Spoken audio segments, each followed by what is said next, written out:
Akhensa ku va mpfulele channel ya Matimba Emmanuel Malevi YouTube channel. Kombela mi subscribe ku channel yi kota ku kula ku fana na ti-channel letin'wana. Na ku khumba yin'wanyana hi leyiwani. Be careful ne. N'wina mi rhandzanaku na vanhu vo huma ka tiko leriya ro sungula hi Z.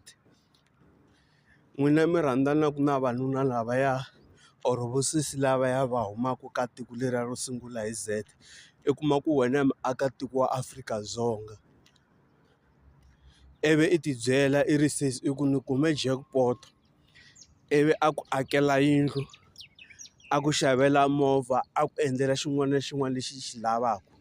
Kumbe a ya ku xavela yindlu ya dorobeni. Ivi wena I ti byela ku u kume jackpot. Ivi ku fika malembe mo karhi I ku hayi buti hi hanye swin'we malembe mo hlaya se I nga ku swi hela kwala. Loko I ku swi hela kwala buti loyi a nga za a lwa na wena or papa lava va nge ze va lwa na wena, vo to teka sweswi swa nga swa vona va ti tlhelela kwihi a kaya. Loko va fika le kaya le va fika va endla swilo leswi va endlaka swona, swi tivi ku I ta yi kuma hakela. Because loko a fika le I ta fika a endla mhamba yo karhi. Loko a endla mhamba liya I to vona swilo swa wena hinkwaswo swi famba hi ku nonoka swi nga ha fambi. I kuma ku yindlu ya tshwa or I kuma ku yindlu ya hahluka hi moya. I kuma ku loko a ku ri ni ku siye na mabindzu swa ma-business swa tlhatlhaheka sweswi a nga zangi a ku treat-a yena or njhani. Mi va careful vanhu lavaya ma twisisa. Na n'wina vanhu va xinuna mi rhandzanaka na vasesi lavaya I kuma munhu a ku loyiwani I ta va sex slave xa mina.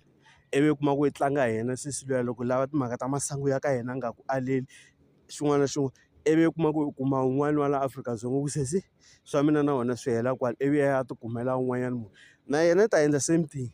I ta fika kaya a fika a endla mhamba I ta kuma ku hala hayi komba wa ha koti ku endla ku tshwakutela or xikhumba xa ha rimi kahle. Se mi va careful. Mi va careful.